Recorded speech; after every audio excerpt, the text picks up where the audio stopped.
So last but by no means least, question 5.1. So the first one here in terms of the question itself, advantages of FDI. I think there are a couple of advantages. The first one is that it's about reducing unemployment. You'll see that I've provided significant extra detail here, reducing unemployment. And it is about growing the economy. It is about the GDP. And the way we grow the GDP is to employ more people, to get more people spending. Technology spillover, often MNEs will bring new technologies to the country that will host them. In terms of those host nation countries, they are able to then benefit from those technologies. It definitely has this ability to then have a knock-on effect in terms of improving systems in general, whether those systems are your decision-making systems, your manufacturing systems, your ability to maximize what we can out of our resources, guys. And it really is learning about these lean and flexible production systems, new production systems, understanding those systems, and then obviously using those to the benefit of other organizations, because these individuals then also move on.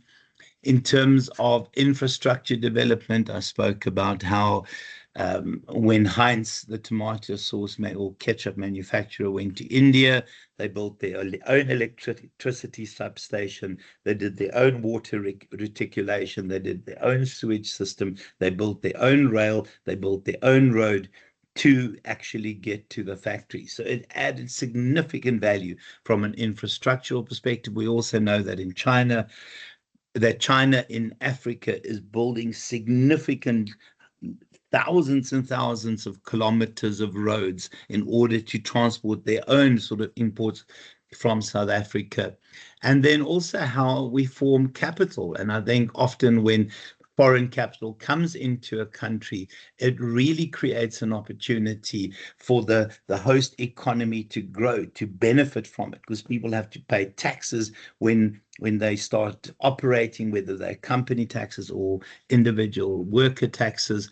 And then also, all of a sudden, you have access to new markets because you are the host nation, and the MNE who arrives here essentially will already have access to other markets which previously you couldn't access. And then obviously it is about synergy. So again, what we try and do is people try and improve their own sort of materials input, so they might buy their own suppliers. And again, that is a skills transfer, that is a systems change transfer.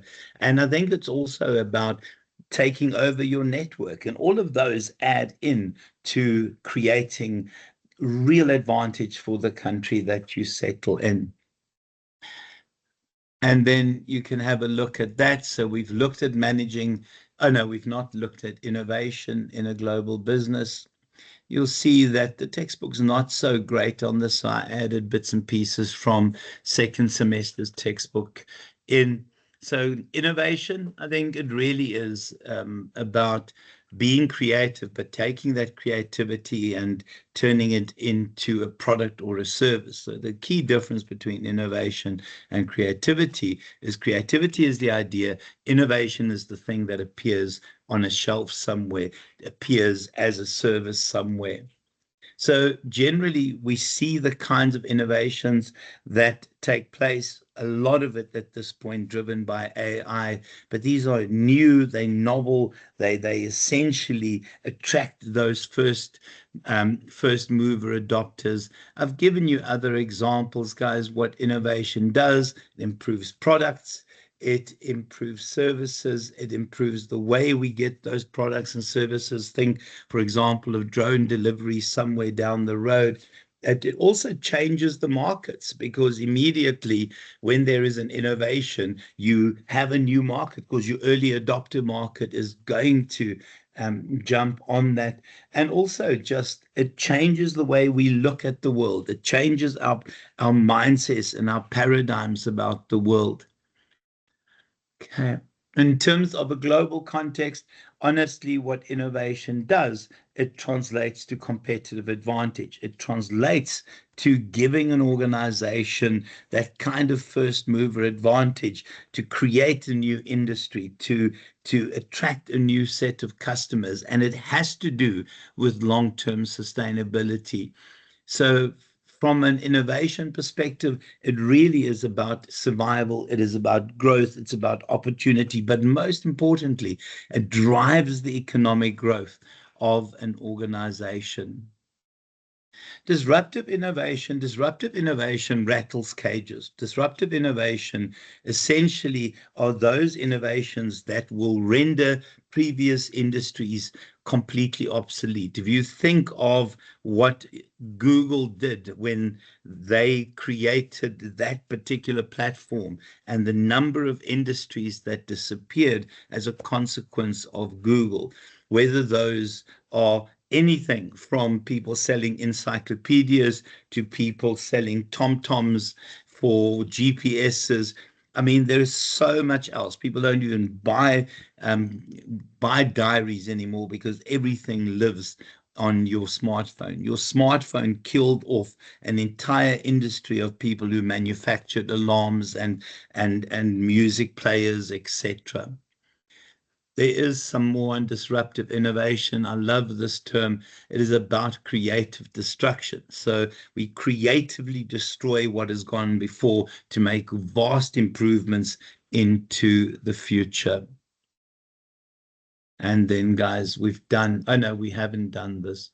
So the third question there, it's responsible global leadership. So we'll know immediately that when we see responsible global leadership, that it's going to have to do with CSR, it's going to have to do with governance, it has to do with ethicality. And in terms of responsible leadership, it is that understanding that in order for a business to be successful, you need to look after the interests of a range of stakeholders, from your shareholders right through to your customers, to communities, and every other stakeholder in between. So it's a clear understanding that the new definition of organizational success is wealth creation for stakeholders. In terms of this, it is that part there, that triple bottom line where we talk about people, planet, and profit. We know that there's another element to that, which is purpose. So it is making sure that from a social perspective, we look after the interests of communities. From a profit perspective, from an economic perspective, we look after the interests of our shareholders. From a planet perspective, from a natural environment perspective, we look after the interests of the natural environment and becoming carbon neutral. And from a purpose perspective, we look after the importance in terms of ethicality and governance.